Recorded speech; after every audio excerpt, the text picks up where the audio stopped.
Hi friends, నేను mini నాటుకోలు. ఇదైతే మన డాగ పెట్ట. దీన్ని చూడొచ్చు. దీన్ని ఎందుకు చూపిస్తాం మీకు ఏపాటికి అర్థమైపోయి ఉంటుంది అనుకుంటున్నాను. అవునండి, మీ అనుమానం నిజమేనే. ఇదైతే పొదుగుడికైతే రెడీ అయిపోయింది ఫ్రెండ్స్. ఇదే కాదు, మన నెమల పెట్ట కూడా అయితే పొదుగుడికైతే రెడీ అయిపోయింది. దీని కింద అయితే 14 గుడ్లు వేశాను ఫ్రెండ్స్. చూడొచ్చు. ఈ 2 పెట్టలకి అయితే క్రాసింగ్కి మన రాజుగొన్నను మన రసంగి పుంజుని అయితే వదిలాను.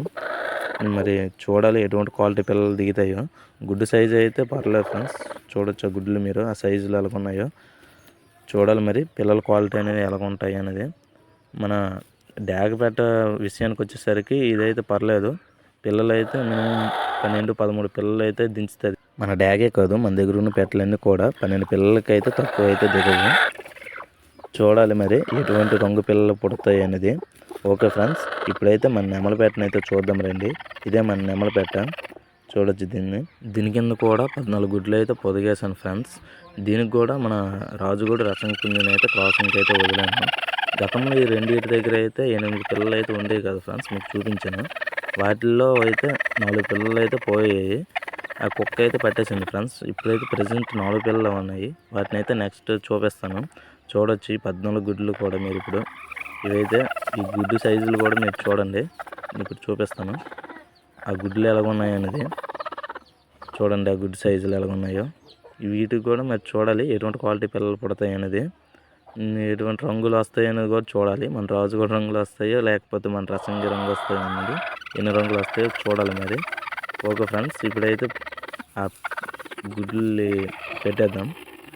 ఓకే, చూద్దాం రండి. ఇప్పుడైతే ప్రజెంట్ ఆ పిల్లల్ని చూపిస్తాను మీకు. ఓకే, చూడండి ఇవి ఆ పిల్లలు. ఇవైతే 4 పిల్లలు అయితే మిగిలాయి అని చెప్పాను కదా, ఇవేవి. ఇందులో అయితే 3 పెట్ట పిల్లలు ఉన్నాయి. ఒకటైతే పుంజు పిల్ల. దానికైతే కొంచెం కాలు అయితే బాగోలేదు. కుక్క వల్ల అయితే అది కాలు కొంచెం డ్యామేజ్ అయింది. దానికి పర్లేదు, తిరగడం అయితే పర్లేదు, బాగానే తిరిగేస్తుంది. ఇవి చూడాలి. వీటిని అయితే చాలా జాగ్రత్తగా అయితే చూసుకుంటాను ఇప్పుడైతే. ఇదైతే మన మినీ డాగ, మీకు తెలిసిందే. కిందటి వీడియోలో అయితే మీకు దీన్ని చూపించాను. దీని కింద అయితే 15 గుడ్లు అయితే అటకేసాను కదా ఫ్రెండ్స్. ఇప్పుడు ప్రజెంట్ అయితే 14 ఉన్నాయి. ఎందుకు ఏమైందంటే ఒక కోడి అయితే గుడ్డుకు వచ్చింది. ఇక్కడికి వచ్చి గుడ్డు పెట్టడం వల్ల ఈ 2 పొడుచుకొని ఆ గుడ్డుని అయితే కుమ్మేసాయి. అదైతే డ్యామేజ్ అయిపోయింది ఒక గుడ్డు. ప్రజెంట్ అయితే 14 ఉన్నాయి. ఇదైతే ఇక్కడ ప్రజెంట్ పిల్లలు అయితే చేసేస్తుంది ఫ్రెండ్స్ ఒక 6-5 డేస్లోనే. ఇది పిల్లలు చేసిన తర్వాత మీకైతే ఈ పిల్లలు చూపిస్తాను ఫ్రెండ్స్. ఎటువంటి క్వాలిటీ వచ్చాయి, ఎన్ని రంగుల పిల్లలు వచ్చాయి అనేది మీకు చూపిస్తాను. మనం కోళ్ళు అనేవి పొదుగుడికి వచ్చేసరికి మనం తగిన జాగ్రత్తలు తీసుకోవాలి ఫ్రెండ్స్. లేకపోతే చాలా నష్టపోతాము. పిల్లలు అనేవి సరిగ్గా చేయవు. ఎటువంటి కోడి అయినా సరే మనం ఎన్ని గుడ్లు పెట్టామో అన్ని పిల్లలు అయితే చేసేస్తాయి. మనం తగిన జాగ్రత్తలు అనేవి తీసుకుంటే వీటికి కోడి పిల్లలు అనేవి వస్తాయి ఫ్రెండ్స్. వాటి నుంచి చాలా జాగ్రత్తగా చూసుకోవాలి. అవి పిల్లలు చేసే సమయానికి అవి వచ్చేస్తాయి. ఇవి పిల్లలు కూడా చనిపోతాయి అన్నమాట. ఓకే ఫ్రెండ్స్, నా వీడియో నచ్చినట్టయితే ప్లీజ్ లైక్, సబ్స్క్రైబ్. మరొక వీడియోతో మళ్ళీ కలుద్దాం.